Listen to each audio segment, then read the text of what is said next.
Hi friends, আজকে আমাদের কাছে একটা খুবই আনন্দের দিন। আর সেই আনন্দের দিনটাই আমি আজকে কিছু মানুষের সঙ্গে শেয়ার করে নেব। আর সেই আনন্দের দিনটা হলো আজকে আমাদের দোকানের জন্মদিন। আজ আমাদের দোকানের 7 বছর পূর্ণ হলো, তাই আমরা কিছু মানুষকে নিজের হাতে রান্না করে খাওয়াবো। এই দেখো ফ্রেন্ডস, এবার আমি ময়দাটাকে মেখে নেব। ছেড়ে দাও। আমি করব লুচি আর আলুর দম, তাই জন্য আলুগুলোকে কেটে নিয়েছি। এবার চলো আলুর দমটা করা যাক। আলুর দমটা আমি পুরোপুরি নিরামিষ করবো, তাই জন্য মশলাটা করে নেওয়া যাক। নিয়ে নিয়েছি আদা, কাঁচা লঙ্কা, বাদাম আর তিল পোস্ত আর কিশমিশ। এটাকে পেস্ট করা যাক। তেল গরম হয়ে গেছে, প্রথমেই দিয়ে দেবো শুকনো লঙ্কা, তেজপাতা। এবার দিয়ে দেবো আলুগুলো।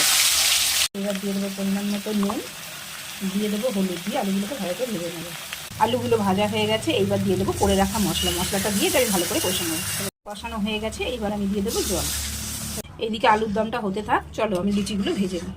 তেল গরম হয়ে গেছে, এবার লুচিগুলো ভেজে নেওয়া যাক।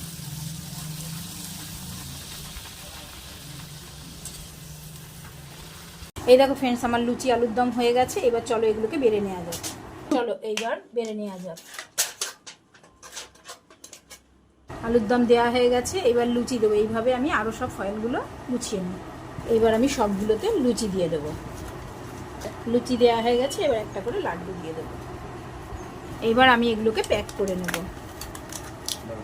এইগুলো আমাদের প্রায় কমপ্লিট হয়ে গেছে, আর কয়েকটা প্যাক করলেই আমাদের হয়ে যাবে। এইবার চলো এগুলোকে দেওয়া যাক।